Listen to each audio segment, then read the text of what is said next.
I'll invite you to actually drop your questions in the chat bar if that feature has been enabled, Maurice. And then we'll answer the questions toward the end or whatever. But we wanted to take a little bit of time to really get into some of the nuts and bolts of the packages that we have out on the street. Next slide, Maurice. For those of you who may or may not know, the project, of course, is made up of some distinct parts. The Forum, which is a 2-story public space, you've probably seen some of the renderings. I would invite you to go on YouTube and actually watch a very cool video that the foundation has published. They're giving you kind of a run through, a flyover, what the project will actually look like. The museum, of course, which is the structure that you see to the left. It's on my left. I hope it's on your left. And then the library, which of course is huge because that will be a branch for the Chicago Public Library, again, making the space and the campus really welcoming 7 days a week to anyone who wants to come and visit. The plaza, and then the program athletic and activity center. Next slide, Maurice.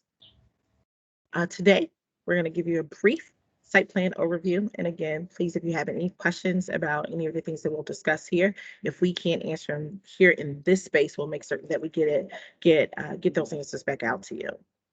The package volume and timeline, which of course you are more than welcome to visit our website at lakesidealliance.com to get a better understanding of all of the packages we intend to procure for the lifetime of the project, and the package range to give you an idea of how you would want to respond to those opportunities. Today, we're talking about stone, UHPC, curtain wall.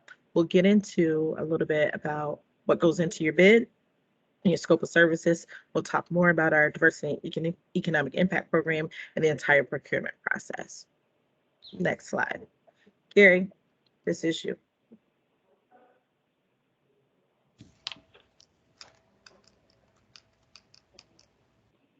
That was me forgetting to unmute. I apologize. So this is a quick overview of the way the project lays out across the Jackson Park site. On the far left is the Women's Garden. That's a feature from the world's exhibition in the late 1800s that's going to be recreated. And then we get into the project, the museum.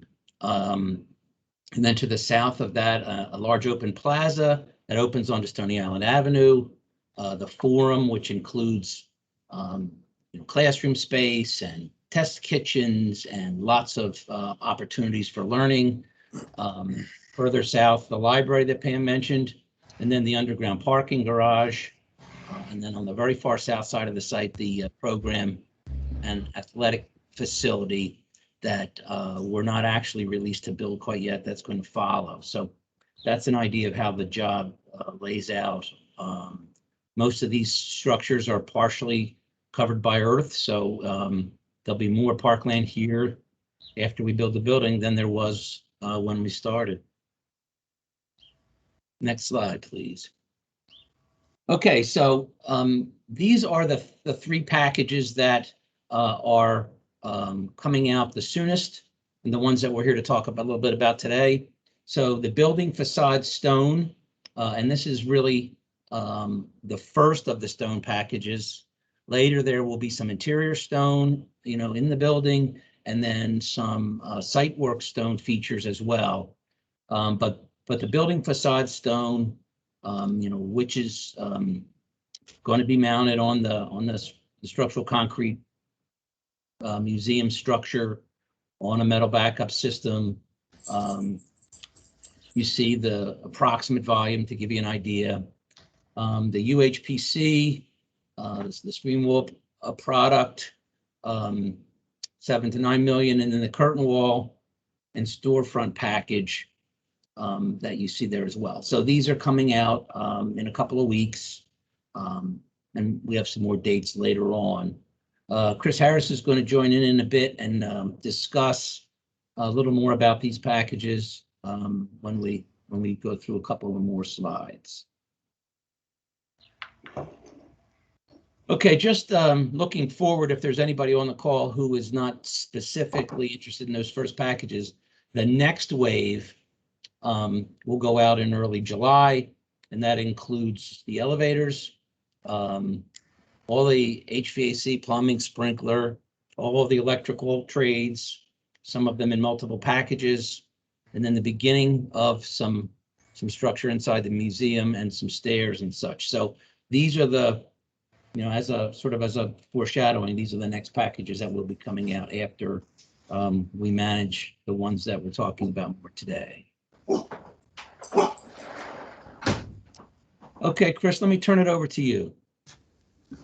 Thanks, Gary. Good morning, everyone. So I just wanted to give a quick overview of the bid packages that we have on the street. So first, I just want to talk through the stone package. So if I have not contacted you already about the stone package, we do have a preview of not only the drawings, but the actual scope on Building Connected. So I'll drop my email in the chat.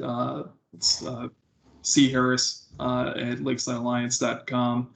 But again, I'll drop that in the chat. But again, I mean, really, the scope is primarily focused, at the tower for our stone assemblies package. We do have stone assemblies for the forum and the library facing the plaza, but primarily a good portion of the scope for the exterior stone cladding packages at the tower itself. And Gary did mention earlier before me that we do have smaller stone assembly packages that will be out for bid in October.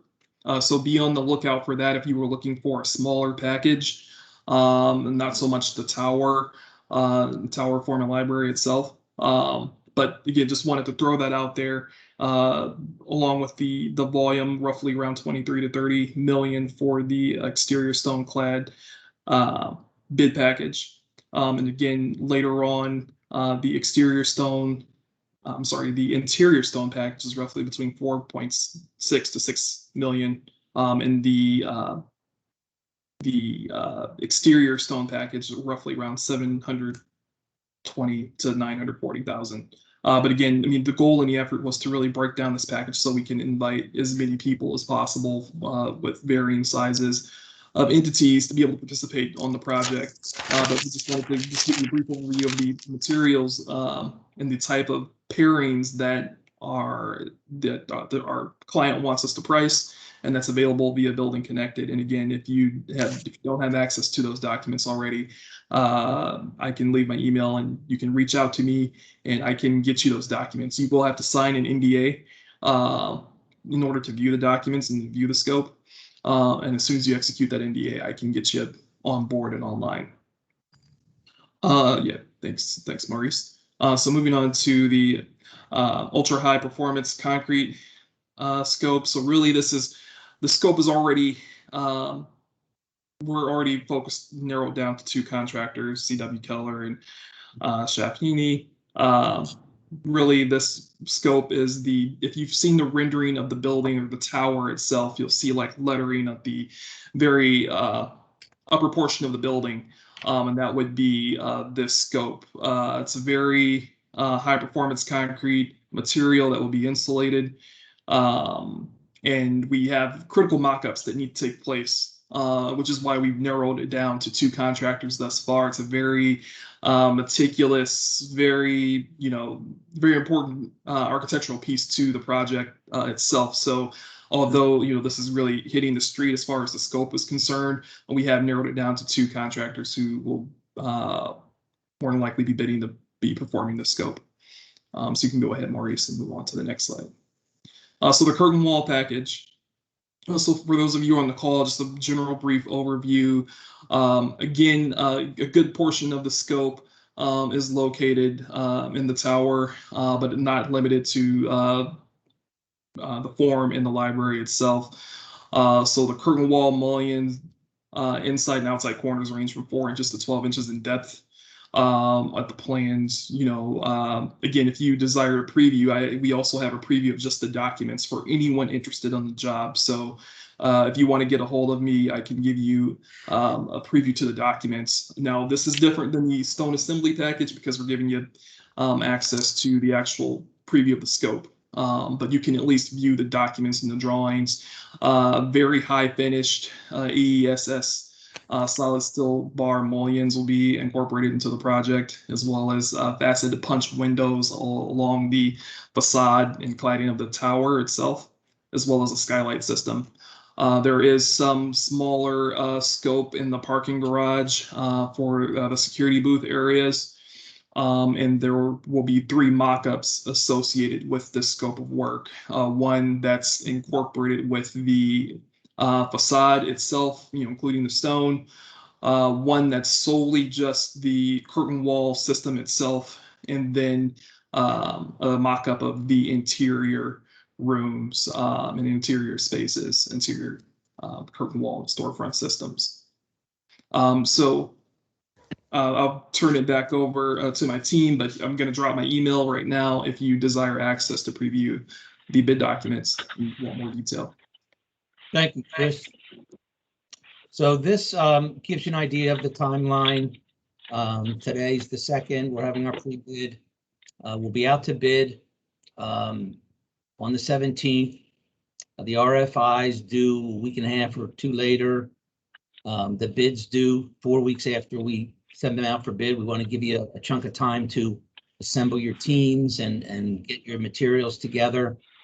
And then the target award date somewhere in the middle of August. After we go through scope reviews and then re-level and interview, which is also pretty important. So that gives you an idea of the time frame for these to be packaged. Next slide. Okay, so this is the material that Chris was talking about that will be uploaded to Building Connected. Okay. There is someone who desperately needs to go on mute, and it sounds like you may be calling in from your phone. If you have a number ending in 68, I can't see the full number. Please mute yourself. Or Maurice, you may. Okay, thanks. Thank you. So the bid documents include the invitation to bid, the bid form, the diversity and inclusion plan, which is very important, which you'll see later in the scope, the drawings, the documents and such, the schedule, safety. We've got a copy of the subcontract form that we're going to go to contract on, and we ask you to review that and tell us if you will sign it unmodified or if you have any questions that you want to get answered. We really would like to know that before we take a step toward award. And then you'll be able to see the environmental assessment and the geotechnical report as well. So these will all come electronically to you for bidding. Next slide, please. Okay, so when you come back to us with your documents, you'll return that signed invitation. The bid form will be fully executed with obviously a price and alternates and so forth, as well as your diversity and inclusion plan will be explained there, both in percentages as well as in the partners that you've selected, and also local contracting and so forth, which we're going to lay out in a minute. The additional provisions is a more detailed outline of the scope.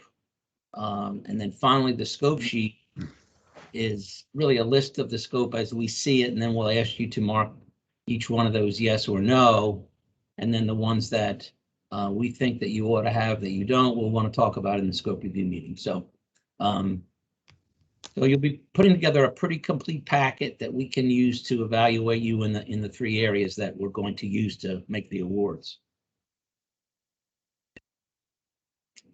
A couple of other things to think about: the job's tax exempt.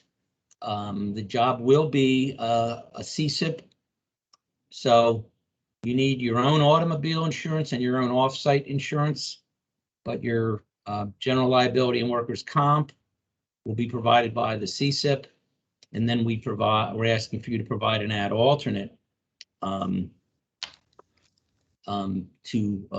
provide your own insurance if for some reason that was changed.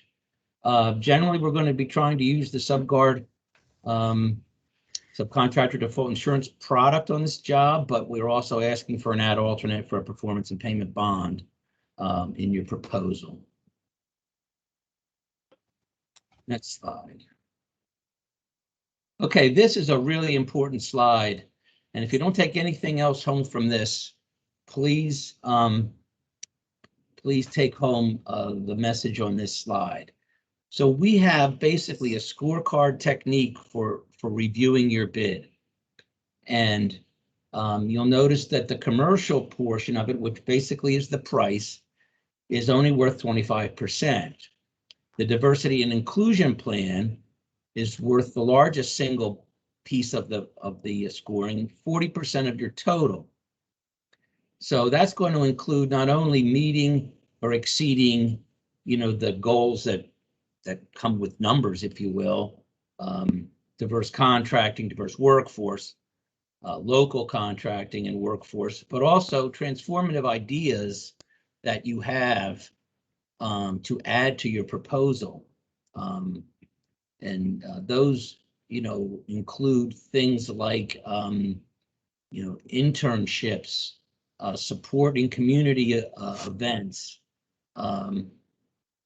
President Obama refers to this job as an economic engine for the South Side. So supporting the community and making the job part of the community is a big part of the goal. The operational portion is worth 35%, and that's going to come down to project approach, your key individuals, and your company qualifications to do these specialized packages. So remember that your diversity and inclusion plan is worth 40%, and we're not kidding. In other words, that's not eye candy. That's how you're going to get evaluated. So you need to spend time on that, and it needs to be strong. Okay, I'm going to turn it back over to Pam, I believe. Maurice, you may need to mute everyone and then start over because I'm still getting some feedback. I'm getting that impression as well. Okay.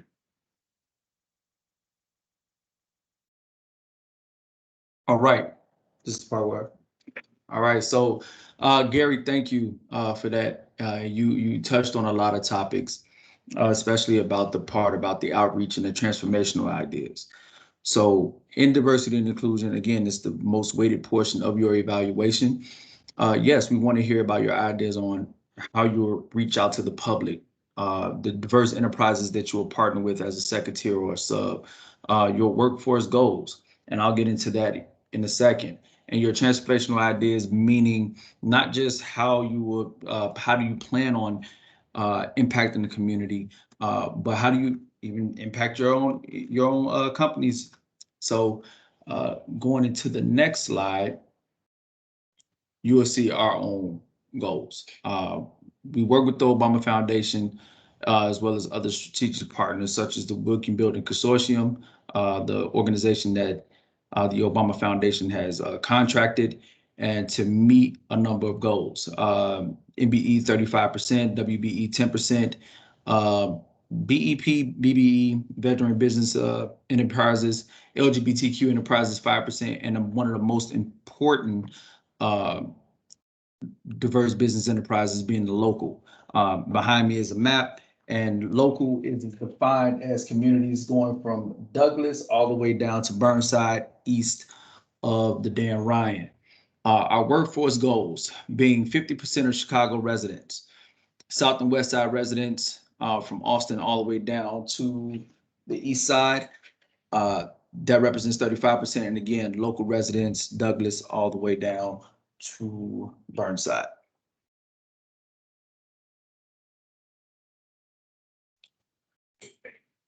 We get a lot of conversations. We have a lot of conversations from companies outside, and I see Stone Structural Stone is here. We take certifications from City of Chicago, Cook County, U.S. Business Enterprise, U.S. Business Leadership Council, NMSDC, CMSDC, WeBank, Department of Veteran Affairs, the BEP program of the state of Illinois, and the NGLCC. So those organizations, whether those organizations, whether they're local or national, we do take all of those certifications. Now, obviously, this is a full effort. This is a full-on effort in order to make sure that those who are historically marginalized are involved in this project. And the Obama Foundation has contracted the We Can Build a Consortium, which consists of a number of organizations, and we actually have them on the line now, Ashley Nicholson and Ebba Schmidt. So I'm going to hand it over to them now. Yeah, thank you so much, Maurice. Hi, everyone. Met a couple of you at the start of the meeting. Excited to be here, excited to work with both Lakeside Alliance and the Obama Presidential Center. Maurice, I don't know if I can control the slides, but if you'd mind going to the next one for me, or whomever is controlling. Folks, we're not going to take up a whole lot of your time, but we do think it's important to touch base, get you familiar with the partners and what we can do to help support your workforce hiring goals. So some of that will be, complementing the workforce you're already going to have to help meet those goals that Maurice was just talking about. So We Can Build It, just as a brief intro, it was formed as an owner-funded initiative to support and connect the bidding contractors and their hiring opportunities to qualified community members. On this slide, it shows those we work in tandem with as part of this collective. With other workforce providers that have been doing this work for a long time in the community. We had Revolution Workshop, St. Paul's Community Development Ministries, as well as local trade unions that are going to be critical in this effort, Local 134, and of course the Chicago Regional Council of Carpenters. And next slide, please. As we've heard, Lakeside Alliance's presentation really emphasized diversity and inclusion as a top priority on this project for the Obama Presidential Center, with 40% of the bid package scoring driven from diversity inclusion hiring goals. The lead workforce partners of the We Can Build It is Hire 360 and Chicago Women in Trades. The former of which I happen to work for, and my partner Ebba is with Chicago Women in Trades. And we're here to help work through that process with you and create your workforce plans to connect with candidates. The inclusion of women and people of color in this project is a priority. Those workforce goals that you just heard, 50% Chicago residency, down to 35% of residents from the south and west sides of Chicago, and then 10% from the local project areas. So we can assist you with your projected work scope. We want to connect you with the qualified, skilled candidates to complement the EEO goals. We'll be working with each bidding contractor, hopefully in advance of you submitting those bids, to create a strong workforce plan to make you more competitive in this process, to include in your proposals. So if you could just go to the next slide, please. Perfect. Thank you. Just to give you a sense of who we are briefly, why Lakeside Alliance has us in the room today. I'm just going to go through a really quick summary. Between Chicago Women in Trades and Hire 360, we both host technical and professional skills prep for candidates looking to get into the trades. So from welding training to physical strengthening, apprenticeship test prep to get into the apprenticeship schools, tutoring to financial barrier assistance programs. It's all about connecting candidates with the resources they need to be successful and competitive, ultimately, both entering into the trades and securing employment throughout their careers in the unions. And so a large emphasis of our work revolves around connecting women and underrepresented populations to opportunities in the trades, from learning about all the different trades to their first pair of boots, hands-on training, throughout the whole process. And so lastly, our last slide for We Can Build It is essentially going to be how we want to get in touch with you for next steps. We're looking forward to assisting everyone on this project towards fulfilling those goals, making it competitive bid, and then ultimately during the process connecting you with that workforce and that competitive program. So we will put these email our contact in the chat just in case that's easier for you. This is our information. Again, I'm with Hire 360 and ABBA is with Chicago Women in Trades, and are certainly happy to answer any questions. But that's all I have today. So I'll give it back to Maurice here. Maurice, I can take it from here. Great. Thank you, Pam. Thank you, everyone, for your content on this morning. I cannot stress enough the importance of really giving some thought to your responses to the Lakeside Alliance and how you will approach any of the opportunities that we have here. If your company has not already done so, please consider scheduling a one-on-one with our team so that we can get to know you a little bit better. We do know that the goals here are pretty progressive and you cannot get there alone. So in addition to the Workforce Consortium who's on the call right now, the Lakeside Alliance has spent the last 3 years crisscrossing the city and meeting with the different contractor assist agencies as well. When you see the bid document and it refers to the diversity and inclusion program, please do not take for granted how it seems to be a really brief document. It's on purpose, actually. We can't get to those goals without people or contractors or trade partners, as I like to call them, who are progressive in their thinking and in their approach to wanting to improve the economic self-sufficiency of businesses and of workers on this project. So we do have a really hyper focus on your diversity and inclusion program and how you've been moving about and navigating the waters all this time. So questions, comments, concerns?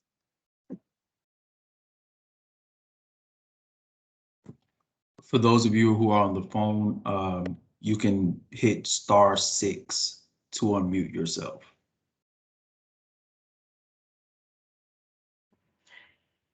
Again, I'll reiterate, we've been doing one-on-ones with the business community for the past 3 years.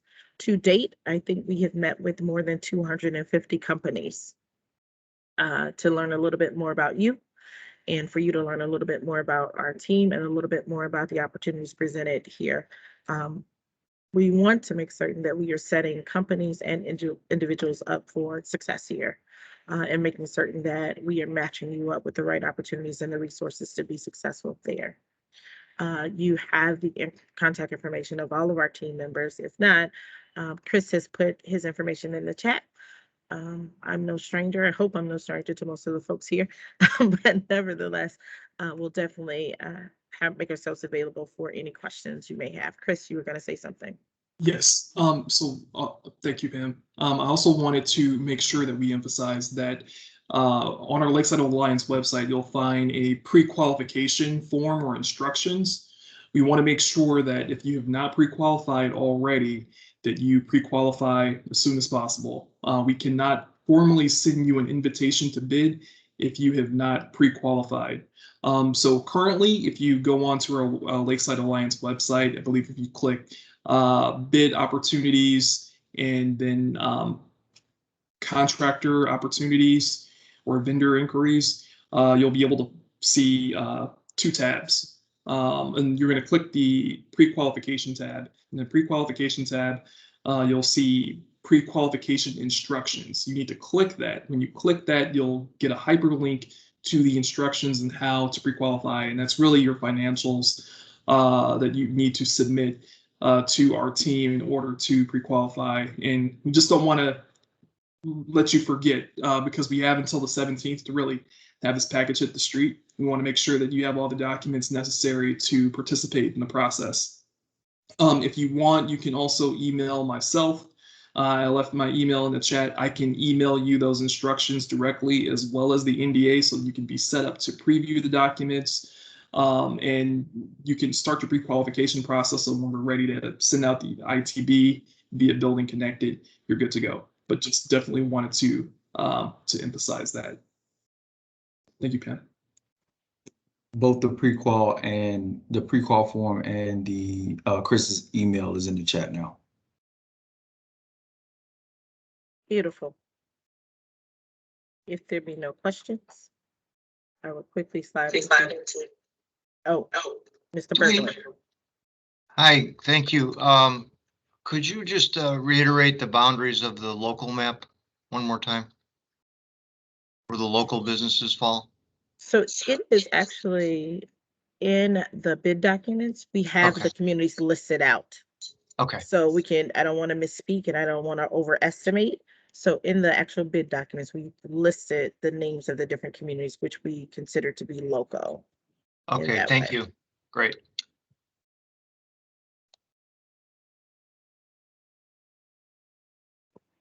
Any other questions or concerns?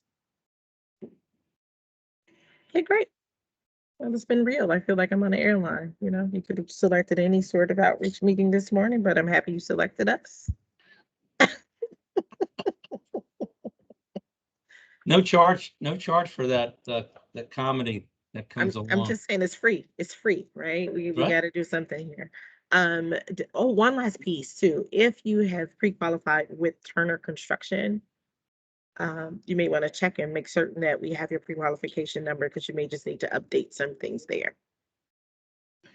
Yeah, we're using the same SAP database that Turner uses. So when you go into the website, it will take you to the same database. So if you've already filled it out, then your work is pretty much done, except making sure it's up to date. I want to thank everyone for coming today, and also for your patience. I know that a lot of you we spoke to a couple of years ago in the earliest one-on-one meetings. I see some familiar names and faces. We're really excited to reach this point and to start to select these key contractors and build a really solid diversity and inclusion plan for the whole program. So thanks to everybody for your patience and for being interested and staying with us. Okay, cool. Have a great day. We're giving you back, what, 20 minutes, 25, 15 minutes? I don't know. Whatever. We're giving you back those minutes in your day. Thanks. Have a good morning, everyone. Thanks, Pam. Thanks, everyone.